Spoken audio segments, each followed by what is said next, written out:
আমরা মানুষেরা অসুস্থতা বোধ করলে নিজেরাই নিজেদের সুস্থ করে তোলার জন্য প্রয়োজনীয় সবকিছুই করে থাকি, কিন্তু সমাজের আরেক অংশে থাকা নীরব প্রাণী, যারা বলতে না পারলেও কষ্ট অনুভব করতে পারে, তাদের আশ্রয় হয়ে দাঁড়িয়ে রয়েছে শ্রীরামপুরের প্রাণী চিকিৎসালয়।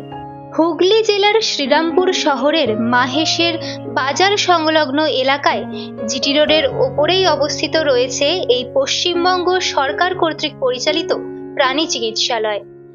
বহু বছর ধরে স্থানীয় মানুষের কাছে ভরসার জায়গা হয়ে আছে এটি।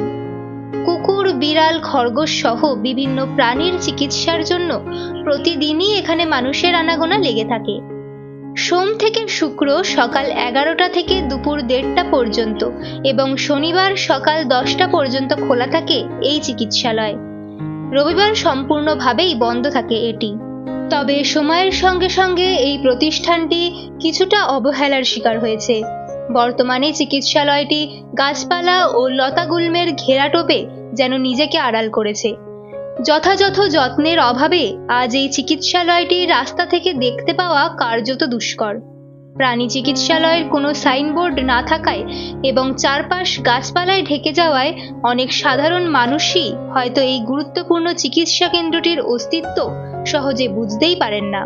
তবুও এই প্রতিকূল অবস্থার মধ্যেও এখানকার চিকিৎসা পরিষেবা পুরোপুরি বন্ধ হয়ে যায়নি। সামান্য পরিকাঠামো ও সীমিত সুযোগ সুবিধার মধ্যেই চিকিৎসকরা তাদের দায়িত্ব পালন করে চলেছেন। এই পরিস্থিতিতে এই প্রাণী চিকিৎসালয়ের দ্রুত সংস্কার অত্যন্ত জরুরি। উপযুক্ত উদ্যোগ ও সমন্বিত প্রচেষ্টার পাশাপাশি স্থানীয় প্রশাসনের সক্রিয় সহযোগিতাও একান্ত প্রয়োজন।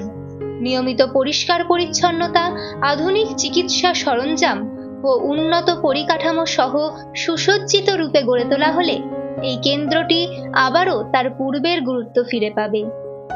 শেষে এটাই বলা যায়, এই প্রাণী চিকিৎসালয় শুধু একটি চিকিৎসা কেন্দ্র নয়, এটি মানবিকতার প্রতীক। নীরব প্রাণীদের প্রতি আমাদের দায়িত্ব ও ভালোবাসার একটি উজ্জ্বল নিদর্শন।